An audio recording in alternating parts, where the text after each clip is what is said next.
President Trump seeking revenge? Per multiple reports, the FBI and U.S. Attorney's Office in Albany are now investigating New York Attorney General Leticia James over alleged mortgage fraud. The Albany Times-Union first reported the news. The U.S. Attorney of New York's Northern District, John Sarcone III, is President Trump's ally. Here's Trump earlier this week. Well, I don't want to get involved in something that Pamela's involved with. She's a disaster for New York. She's a horrible, horrible human being. And I think she's a total crook. There's no question about it. But that's just my opinion. Pam's going to have to do what she wants. She's a very bad person. She's a very bad person who campaigned solely on, I'm going to get Donald Trump over and over again. James says that the DOJ hasn't formally told her they are investigating her. Here she is on MSNBC last night. Take a listen. You see, this is nothing more than an extension of his revenge, his retribution, and he finally got up to the J's. And so I stand prepared to respond to these baseless attacks with facts. Well, it certainly is making the news cycle. So this is what a lot of folks are talking about is this case. What are your thoughts on it? I think she's in a lot of trouble, honestly. This was first reported by White Collar Fraud 2 days before the initial referral letter was sent by a member of the Trump administration in the housing department. And now the FBI has opened this official probe, but the evidence does not look good in her favor. She allegedly lied on mortgage documents in order to get more favorable terms, including claiming that she was going to be the principal resident, or this was going to be her principal residence in Norfolk, Virginia, and which is against New York law, because in order to serve as Attorney General, you have to have your principal residence in New York, and then that also allowed her to get a more favorable mortgage rate. And so if she did say this on the mortgage documents and it's in writing, she has a big problem there. Yeah, and I think that she's, saying, and her attorney is speaking out for her now, of course, since it's going into the legal battle, that it was for her niece, that she was like setting up her niece inside of that home. Either way, it does look fishy because, President Trump for years, at least 2018, even during her run for state attorney general, he has spewed vitriol at her. She has said during her campaign that she was going to go after Trump, just like he said he's going to go after certain things in campaigning. And one of the things that she said, or that came out of that, was that she did go after, she sued the Trump organization. She won a huge case. I believe it was like $450 million. So she has had success in holding up some of his initiatives related to Social Security and other things. And he's not gonna really like that. So it does look fishy, right? And ironically, it's part of what she was, the case that she was building against Trump was related to going back to fraudulent claims and related to bank documents and so forth, as it relates to apparently a fraud scheme that was going on. So it does raise eyebrows here that he's now going after her, someone he has disliked for years. He's going after, ironically, some similar things that's related to documents and banking and loan terms, some of the same things that a Supreme Court justice, and I quote, blatantly false financial data was pointed out in the case by Supreme Court justice with the case that went after Trump.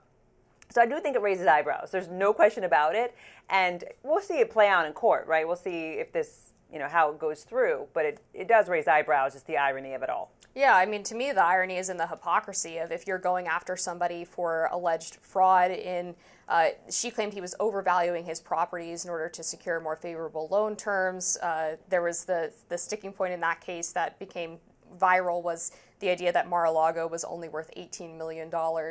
So then to turn around and be apparently committing mortgage fraud, allegedly committing mortgage fraud by claiming this was her principal residence. If her niece is the one that she's trying to secure this house for, then she can't claim to be the person who is living there full time in order to get a better mortgage rate. That's fraud. And so if she was going after Trump on that case and then doing the same thing effectively herself, I mean, nobody should be above the law. That's what people like to say about Trump all the time. Even someone who's running for president shouldn't be above the law. The president himself shouldn't be above the law. Leticia James is not above the law either. Well, right. And I think that her attorney is now speaking out saying that was a mistake and that there's other documents that were also put in that, showed that it's for the niece. So that's why I say we'll see much of this play out in court. But clearly, it does paint the picture of political retribution.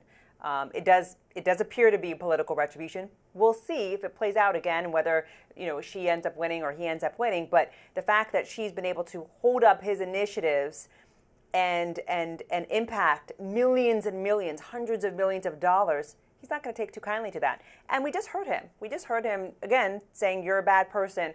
I mean, look, even if he felt that way, you are the president of the United States.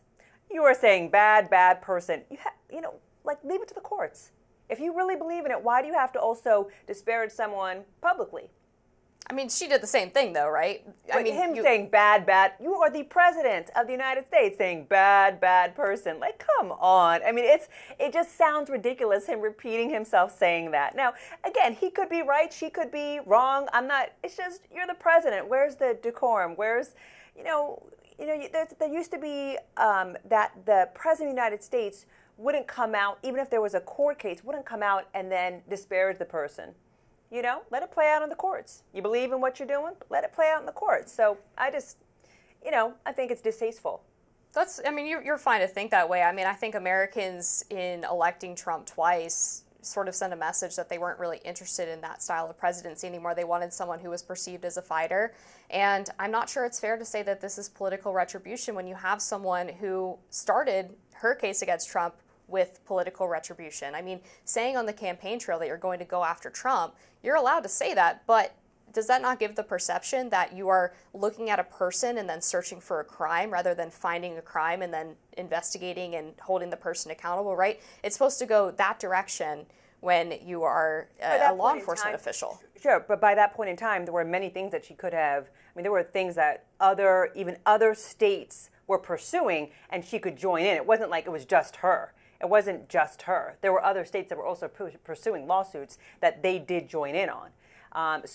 In fairness to her, I think that she campaigned on going after those who were doing fraud. She found him to what? Do fraud. She won the case.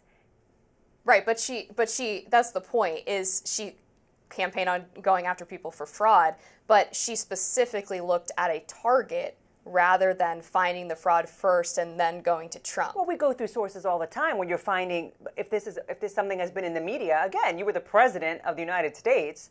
You're not somebody who's walking down the street here. You were the president of the United States. If this is something that has been brought to your attention and you're the president of the United States, that's part of your responsibility as an attorney general. That's what I would argue.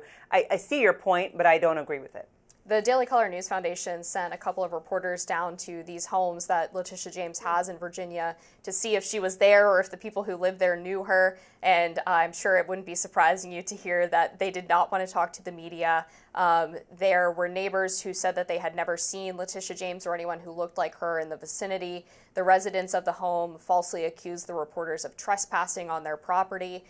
So I am not sure if that's going to play into the case at all in terms of their reporting, but it does suggest that, again, the document does say principal resident, and so I think that's going to be the problem, where even if the lawyer claims that she meant to do it for her niece, that doesn't get around the fact that she wrote it on the document, even in error, right? I mean, that's just like if we're talking about Trump, the case of the Stormy Daniels document, right?